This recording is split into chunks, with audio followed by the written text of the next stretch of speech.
Hello everyone, আশা করি সবাই অনেক ভালো আছো। এই ভিডিওতে আমি তোমাদের সাথে খুবই গুরুত্বপূর্ণ একটা বিষয় নিয়ে আলোচনা করব। সেটা হচ্ছে যে লাইফে একজন মেন্টর কেন প্রয়োজন, একজন মেন্টরের ইম্পর্টেন্সটা কি।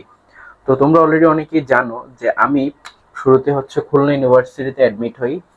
আমার প্রথম ইউনিভার্সিটি হচ্ছে খুলনা ইউনিভার্সিটি অ্যাডমিশনের পরে। কিন্তু যখন আমি সেকেন্ড টাইম প্রিপারেশন দিই তখন আমি বিউপি এবং জাহাঙ্গীরনগর ইউনিভার্সিটি দুইটা ইউনিভার্সিটি ক্র্যাক করি। তো এই যে দুইটা ইউনিভার্সিটির পাশাপাশি এর আগে খুলনা ইউনিভার্সিটিতে ক্র্যাক করা, এই প্রত্যেকটা বিষয়ের সাথেই একজন মেন্টর খুব রিলেটেড।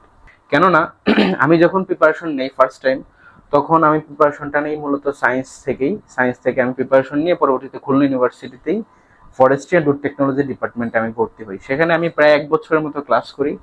কিন্তু ওই 1 বছরের টাইমে আমি যখন প্রিপারেশনটা নিতেছিলাম তখন আমার মনে পড়ে যে খুলনাতে আমি যখন ভোলা থেকে খুলনা যাইতাম, সো আমার ইন্টারমিডিয়েট লাইফটা ছিল ঢাকা কেন্দ্রিক, আমি বিএফ শাহিন থেকে পড়াশোনা করছি। কিন্তু খুলনাতে যখন যাইতাম সেই সময়টা আমার কাছে মনে হয়েছিল যে আমি ঢাকাতেই ব্যাক করা উচিত, বা খুলনাতে গিয়ে আমি আমার নিজেকে কোপ আপ করতে পারতেছিলাম না।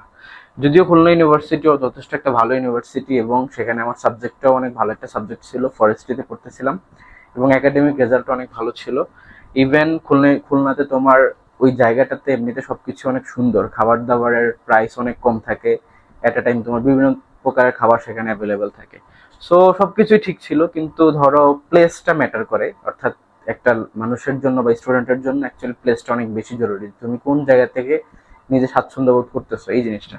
তো ওই সময় হচ্ছে গিয়ে আমি কি করব না করব বুঝতে পারতেছিলাম না। আমি হচ্ছে ধরো খুলনা ইউনিভার্সিটিতে যখন ক্লাস হইতো তখন এই ক্লাসের টাইমে আমি হচ্ছে তোমার প্রতি বৃহস্পতিবারে বাসায় ব্যাক করে চলে আসতাম ভোলাতে, প্রায় 6 ঘন্টা জার্নি করে। আবার ঠিক যে শুক্র শনি 2 দিন বন্ধ থাকতো, রবিবারে রওনা করে যেতাম 6 ঘন্টা জার্নি করে। তো দেখা যেত যে রবিবারের যে প্রথম ক্লাসটা থাকতো ওইটা আমি পাইতাম না, 10টার দিকে যে ক্লাসটা থাকতো বিকালের ক্লাসটা হয়তো ধরতে পারতাম। সেইভাবেই করে আর কি আমি ওই মানে জায়গাটার সাথে মানিয়ে নিতে পারতেছিলাম না, দ্যাটস আমি প্রতিনিয়তই বাড়িতে চলে আসতাম প্রত্যেক হলিডেতেই। কিন্তু এখন এই জিনিসটাকে আমি পরে রিয়েলাইজ করি যে আসলে অ্যাকচুয়ালি ওইখানে আমার রেজাল্ট ভালো হলো বা ওইখানে সবকিছু সুন্দর হলো, আমি ওখানে নিজেকে মানিয়ে নিতে পারতেছি না, দ্যাটস আমি বারবার মানে চলে আসতে ইচ্ছে করে। তো তখন এই বিষয়টা আমি আমার একটা কাজিনের সাথে শেয়ার করলাম, ওর সাথে আমি অনেক বেশি ফ্রি। ও মানে এখন একটা জব করতেছে, এট এ টাইম বিসিএস এর প্রিপারেশন নিতেছে। তো ও বললো যে তুই সেকেন্ড টাইম প্রিপারেশন নিতে পারিস। তো সেকেন্ড টাইম প্রিপারেশনের জন্য মেইনলি আমার যেহেতু ঢাকাতেই ব্যাক করার ইচ্ছা, লাইক আমি খুলনাতে অলরেডি আছে, সো আমি কেন চট্টগ্রাম যাবো, আমি কেন রাজশাহীতে যাবো, তাই না? তো আমার ঢাকা কেন্দ্রিক দুইটা ইউনিভার্সিটিতে টার্গেট ছিল, সেটা হচ্ছে বিউপি এবং জাহাঙ্গীরনগর ইউনিভার্সিটি।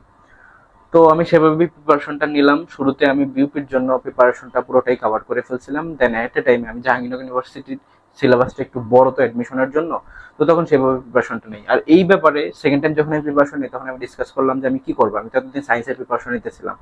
তো এই সময়টাতে সায়েন্সের প্রিপারেশন নিব নাকি এখন আমি সেকেন্ড টাইম যদি প্রিপারেশনটা নেই তাহলে কি আমি বিভাগ পরিবর্তন ইউনিটের দিকে যাবো কিনা। তো আমাকে সাজেস্ট করলো যে বিভাগ পরিবর্তন ইউনিটটার দিকে গেলেই বেটার হবে, কেননা সায়েন্সের যে সাবজেক্টিভ পড়াশোনা, লাইক তুমি যেই সাবজেক্টিভ পড়াশোনা করো সেই সাবজেক্ট ওয়াইজ জব মার্কেটে ভালো একটা টপ নচ চাকরি, যেটা সোসাইটিতে অনেক বেশি কদর থাকে, এট এ টাইম স্যালারি বা ইনসেন্টিভ সবকিছু অনেক ভালো থাকবে, ওরকম মানে ম্যানেজ করা খুব টাফ। ঠিক আছে, সেই জায়গা থেকে বাংলাদেশে যেটা এক্সিস্টিং সিচুয়েশন সেটা হচ্ছে যে তোমার গভর্নমেন্ট যে চাকরিগুলো সেগুলোর কদরও বেশি, টাকাও বেশি, ইনসেন্টিভও বেশি, সবকিছুই ভালো। তো গভর্নমেন্ট চাকরির জন্য তোমাকে ঘুরে ফিরে যে বিভাগ পরিবর্তনের যে সাবজেক্টগুলো সেগুলোর উপরে বেশ প্রিপারেশন নিতে হবে, কারণ আমি এখন থেকে সেটার প্রিপারেশন নেই। তো সেই জন্যই আমি পরে ডিসিশন নিলাম যে ওকে ফাইন, আমি সেকেন্ড টাইম প্রিপারেশন নিব এবং আমি বিভাগ পরিবর্তন ইউনিটের প্রিপারেশন নিব। এবং আমার যেহেতু টার্গেট দুইটা ইউনিভার্সিটি, সেটা হচ্ছে বিউপি এবং জাহাঙ্গীরনগর ইউনিভার্সিটি, সেহেতু এখানে তোমার বিভাগ পরিবর্তন ইউনিট থেকে চান্স পাওয়ার পসিবিলিটি অনেক বেশি। কেন বলতেছি দেখো, বিউপিতে তোমার যে 3টা ফ্যাকাল্টি সেটা হচ্ছে এফ এ double S, F triple S এবং এফবিএস। এই 3টা ফ্যাকাল্টিতেই তোমার ভর্তির জন্য সাবজেক্ট মাত্র হচ্ছে কি কি, বাংলা, ইংরেজি, জিকে আর ম্যাথ। তো আমি 4টা সাবজেক্টের প্রিপারেশন নিলে আমার কি কি হয়ে যাচ্ছে, আমার বিউপির 3টা ফ্যাকাল্টির প্রিপারেশন হয়ে যাচ্ছে। এর সাথে যদি আমি আইকিউ ছোট একটা টপিক অ্যাড করি তাহলে আমার জাহাঙ্গীরনগর ইউনিভার্সিটির বিসিই এবং আইবিএ এই 4টা ইউনিটের প্রিপারেশন হয়ে যাচ্ছে। সো দ্যাটস আমি আর কি ওইভাবে চিন্তা করে দেখলাম যে যেহেতু পসিবিলিটি এখানে বেশি আর প্রিপারেশনটা আমার ফিউচারেও কাজে দিবে। ইভেন এই যে সায়েন্সের সাবজেক্টে অনার্সের পড়াশোনাটা একটু আমার কাছে বোরিং লাগছে, দ্যাটস আমি ভাবলাম যে না, আমি যদি এই বিভাগ পরিবর্তন ইউনিট করে এই সকল সাবজেক্টগুলোতে যেতে পারি তাহলে অনার্সে 4 বছরের পড়াশোনাটা আমার কাছে অনেক বেশি ইন্টারেস্টিং হবে। তো এটা একটা কারণ ছিল। তো প্রতিটা ক্ষেত্রেই কিন্তু আমাকে এই জিনিসগুলো সম্পর্কে বুঝায় বলছে যে কি করা উচিত বা কি করলে বেটার হবে। ঠিক আছে, তো একজন মেন্টর লাইফ অ্যাকচুয়ালি কেন প্রয়োজন, একজন মেন্টর লাইফে তোমাকে বিভিন্ন ক্ষেত্রে তুমি যতটুকু নিজের প্রতি কনফিডেন্স রাখো, একজন মেন্টর তার থেকেও বেশি কনফিডেন্স তোমার উপর রাখে। এই জন্য সে তোমাকে পুশ করে যাবে ভালোর দিকে। তোমার বাবা মা বা প্যারেন্টস যারা রয়েছেন তারা দেখবা যে সবসময় ছেলে মেয়েদের প্রতি একটু পজিটিভ থাকে, তারা রিস্ক নিতে চায় না। বাট একজন মেন্টর, যে কিনা ট্রু মেন্টর, সে কিন্তু তোমাকে দেখবা যে ভালো জিনিসের প্রতি ইন্সপায়ার করে। সে তোমাকে ওইভাবে বোঝায় যে তুমি কতটুকু কি করতে পারবে। যে কনফিডেন্সটা তোমার মধ্যেই নাই, যে তুমি বুঝতে পারতেছো না যে তুমি পারবা কি পারবে না, সেটা সে বলবে যে না তুই ট্রাই করে দেখ, তুই পারবি। তো এই যে বিষয়টা, এটা কিন্তু একজন মেন্টরের দ্বারাই পসিবল। আর লাইফ একজন মেন্টরের জন্য খুব জরুরি। নেক্সট দেখো যে আমি যখন প্রিপারেশনটা নিই, আমি তো মোটামুটি তখন, আমি যেহেতু সায়েন্সের প্রিপারেশন নিতেছিলাম, এই জিনিসটা পুরোটাই নতুন। তো আমাকে গাইড করছে, যেহেতু বিসিএস এর প্রিপারেশন নিতেছিল ওই কয়েকটা বিষয়ে। এট আ টাইম তোমার ধরো এই যে প্রিপারেশনটা নেওয়ার পরে পরবর্তীতে আমি নিজেও রিয়েলাইজ করলাম যে অ্যাকচুয়ালি আমি এই কাজটা যখন প্রিপারেশন নিতেছি, তখনই আমার কাছে মনে হতেছিল যে এই ডিসিশনটা আমার জন্য অনেক বেস্ট একটা ডিসিশন ছিল। চান্স পাওয়া তো পরের বিষয়, আগে যখন প্রিপারেশন নিতেছিলাম তখনই এটা আমার রিয়েলাইজেশন হয়ে গেছে।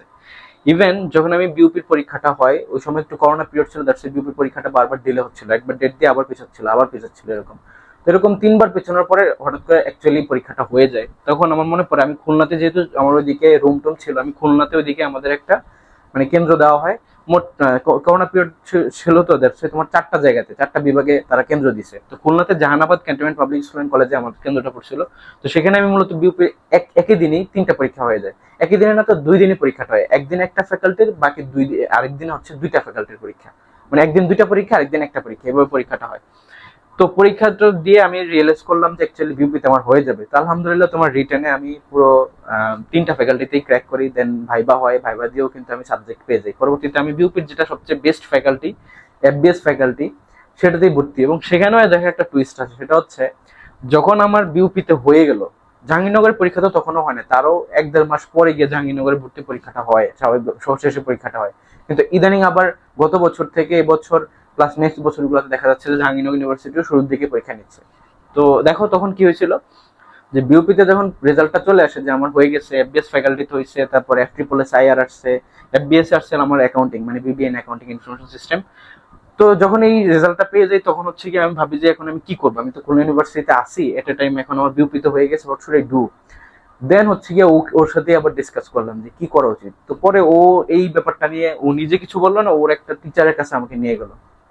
উনি একজন বিশেষ ক্যাডার, উনি তোমার একটা কলেজের টিচার, প্রফেসর।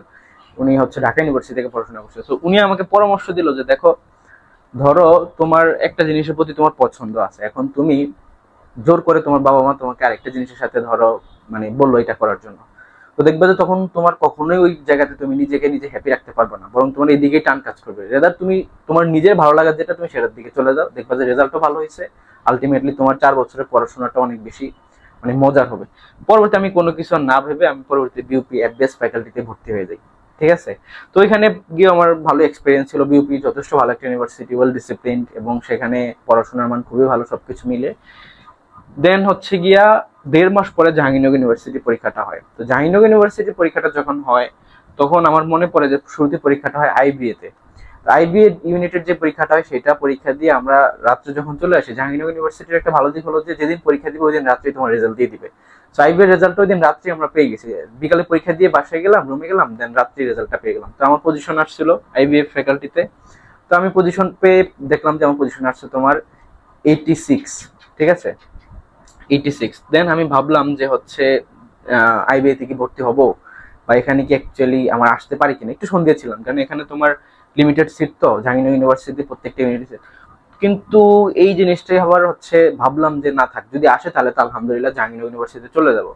কিন্তু আমার সন্দেহ ছিল যে আসে কিনা, এত দূর পর্যন্ত টানবে কিনা, তখন কিন্তু এতটা টানতো না। ঠিক আছে। দেন পরের দিনই আবার তোমার জাহাঙ্গীরনগর ইউনিভার্সিটির মানে যেদিন আইবিএ পরীক্ষাটা হয়ে যায়, তার পরের দিনই তোমার পরীক্ষাটা হয় বি ইউনিটের। তো বি ইউনিটে যখন পরীক্ষাটা হয়, তখন আমার মনে পড়ে যে বি ইউনিটে আমার পরীক্ষাটা দিয়ে আমি বের হয়ে বলছিলাম যে না, এই ইউনিটে আমি টপ করবো।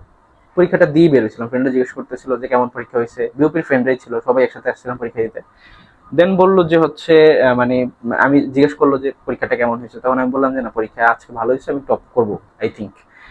দেন বাসায় চলে গেলাম। রাত্রে যখন দেখলাম 12টা সামথিং বাজতেছে, তখন আমরা গল্প করতেছিলাম।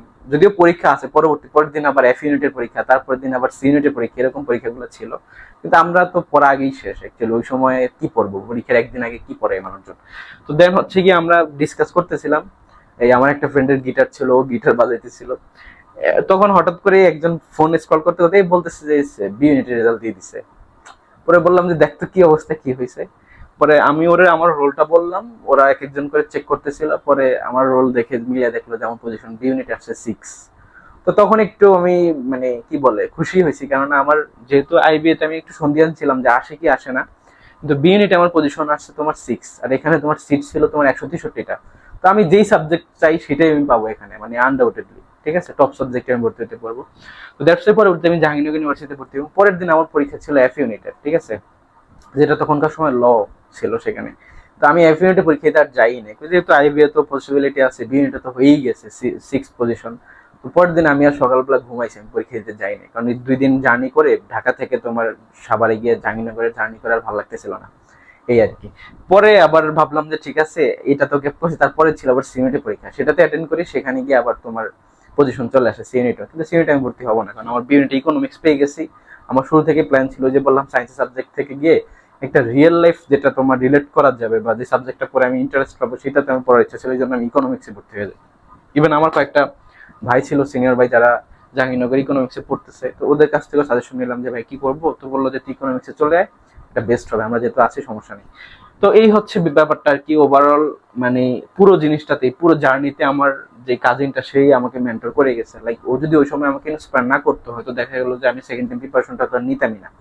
আর আজকে আমার 3 বছরের অ্যাডমিশন জার্নি, স্টুডেন্ট পড়াচ্ছি, সেখান থেকে আমার নিজের ডিপার্টমেন্টে কয়েকটা স্টুডেন্ট ঢুকছে, 1-2 জন না, অনেকগুলো স্টুডেন্ট ঢুকছে। বি ইউনিটের মোস্ট অফ দ্য সাবজেক্টে আমার 2-3 জন করে স্টুডেন্ট ঢুকতেছে। সি ইউনিটের টপ টপ সাবজেক্টগুলো সবগুলো, ইংলিশ, আইআর, জার্নালিজম, সবগুলোতে আমার স্টুডেন্ট ঢুকতেছে। 1-2 জন করে না, অনেক বেশি, ঠিক আছে। ইউনিট বলো, সেই প্রত্যেকটা ইউনিট আমার স্টুডেন্ট ঢুকতেছে। আইবিএতে আমার স্টুডেন্ট চান্স পাইছে। 3 বছরে আমি মনে করি যে 100-র উপরে, মানে 100-150-র উপরে স্টুডেন্ট আমার এখন জাহাঙ্গীরনগরে পড়তেছে। যদিও আমি খুবই লিমিটেড স্টুডেন্ট নিয়ে কাজ করি, ঠিক আছে, আমার এক একটা ব্যাচে দেখা যায় 50-60 জনের বেশি স্টুডেন্ট থাকেই না। তার মধ্যে থেকে এত সঙ্গে স্টুডেন্টকে চান্স পাওয়া, মানে পাইতেছে আমার এই ব্যাচ থেকে, তাদেরকে গাইড করে যাচ্ছি, 3 বছর পড়াচ্ছি। তো এই জিনিসটা কি, মানে এখন ধরো আমি জাহাঙ্গীরনগরের যেখানে যাই, আজকে টারজান পয়েন্টে যাই, ডেরিগেটে যাই, বা বটতলায় যাই, যেখানে যাই সেখানে স্টুডেন্টের সাথে দেখা হয়ে যায়। হঠাৎ করে পাশ থেকে সালাম দিয়ে বলে যে ভাই কি অবস্থা। তো এই হচ্ছে ব্যাপারটা, যে পুরো জার্নি ব্যাপী আজকে যদি ওই মেন্টর আমাকে, বা আমার এই কাজিনটা আমাকে ইন্সপায়ার না করতো, বা আমাকে ওই এতটুকু কথা বলতে যদি ট্রাই করে দেখতে পারবি, তাহলে হয়তো এত দূর আসা হইতো না। আর এখন আমি মনে করি যে আমার এই যে ডিপার্টমেন্টের পড়াশোনা সবকিছু এখন ভালো হইতেছে। আমার ডিপার্টমেন্টের ফার্স্ট ইয়ার সিজি আসছে 3.96, সেকেন্ড ইয়ার আসছে 3.90।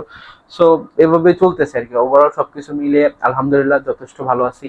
আর সেকেন্ড কথা হচ্ছে যে তোমাদের উদ্দেশ্যে সেটা, যে তুমিও লাইফে একজন মেন্টর খুঁজে নাও, বা মেন্টরের অধীনে চলে আসো, তাহলে দেখবা যে নিজের লাইফটা তুমি যেভাবে দেখতেছো, তার দেখানো পথে তুমি আরো অনেক দূর ভালো দেখবা। বা হচ্ছে তুমি যেটা দেখতে পাচ্ছ না, যে তুমি কি করতে পারো বা কতটুকু তোমার মধ্যে ক্যাপাবিলিটিস আছে, একজন মেন্টর তোমাকে ইন্সপায়ার করে তোমার সেই জায়গাতে তোমাকে নিয়ে যাবে। এটা কিন্তু খুব জরুরি। আমরা যারা স্টুডেন্ট লাইফে বিলং করতেছি, তখন দেখা যায় যে ওই একটা টাইম আমাদের মধ্যে অনেক বেশি কনফিউশন কাজ করে, আমরা নিজেদেরকে ভাবি যে আমরা পারবো না, বাট এটা না, অ্যাকচুয়ালি চেষ্টা করলে সবই সম্ভব, ঠিক আছে। দ্যাটস ওয়াই তোমাদেরও উচিত একজন মেন্টর খুঁজে নেওয়া। এখন মেন্টর কে হইতে পারে? মেন্টর তোমার প্যারেন্টস হইতে পারে, মেন্টর তোমার রিলেটিভ হইতে পারে, মেন্টর একজন তোমার সিনিয়র ভাই হইতে পারে, মেন্টর একজন তোমার ফ্রেন্ডও হইতে পারে। মেন্টর হওয়ার জন্য ওরকম স্পেশাল কোনো সেক্টর লাগে না, বা হচ্ছে একজন বিশেষ মানুষ হইতে হবে তা কিন্তু না। তোমার চারিপাশের সারাউন্ডিংস এর যারা যারা আছে তাদের মধ্যে থেকে একজন তোমার মেন্টর হইতে পারে। কিন্তু তোমাকে মেন্টর নিজে চুজ করে নিতে হবে, যে তুমি কার কথাটা শুনবা, কে তোমাকে ভালোর দিকে ধাবিত করতেছে। সে যখন তোমাকে ধাবিত করবে, তখন দেখবে যে তুমি নিজেও স্বপ্নটা দেখতেছো এবং সেভাবে কাজ করতেছো, আলটিমেটলি তুমি বিজয় হবেই। তো এই হচ্ছে বিষয়। তো আশা করছি এই ভিডিওটা, বা এই যে আমার অ্যাডমিশনের journey, first time second time সবকিছু মিলে তোমরা বুঝতে পারতেছো যে কেন কোনটা কেন জরুরি। তো একজন মেন্টর তোমাকে, ধরো তোমার যে যখন খারাপ সময় আসে, সামহাউ ধরো তুমি কোনো একটা কাজে ফেল করলা, তখন কি মনে হয় যে তুমি কার সাথে বিষয়টা শেয়ার করবা? বাবা মার সাথে করা যায় না, ফ্রেন্ডদের সাথে করা যায় না, কারণ তারা আবার অনেক সময় এগুলো নিয়ে হাসি ঠাট্টা করে, একটা টাইম মানে একটা লোনলি ফিল হয়। কিন্তু একজন মেন্টরের কাছে তুমি গিয়ে বলবা, সে শুরুতে বলবে আরে কোনো ব্যাপার না, সামনে দেখবি যারা ভালো হয়ে যাবে, তাই না? তো যারা ফার্স্ট টাইম কোনো ইউনিভার্সিটিতে বা ভালো একটা ইউনিভার্সিটিতে ক্র্যাক করতে পারো নাই, তারা এই জিনিসটা তুমি রিয়েলাইজ করছো হয়তো, যে তখন একজন মানুষকে যদি শেয়ার করতে, সে যদি তোমাকে একটু ইন্সপায়ার করতে, আছে তোমার এই অবস্থাটা হইতো না, বা তুমি আরো ভালোর দিকে যাইতে পারতা। যে ডিসিশনটা তুমি নিতে পারতেছিল ওই সময়, আরেকজন যদি তোমাকে সাপোর্টটা দিত, তাহলে তুমি ভালো দেবে। এই জন্যই বলবো যে তোমরা এই যে একজন মেন্টরের মানে সাজেশন অনুযায়ী, তার অ্যাডভাইস অনুযায়ী, তার কথা মতো ডিসকাস করে নিজের ভালোটা নিজেই চুজ করে নাও, এটা তোমার লাইফে অনেক বেশি ইম্প্যাক্ট ফেলবে আর অনেক ভালো যেতে পারবা, অনেক দূর যেতে পারবা। সবার জন্য শুভকামনা। আল্লাহ হাফেজ।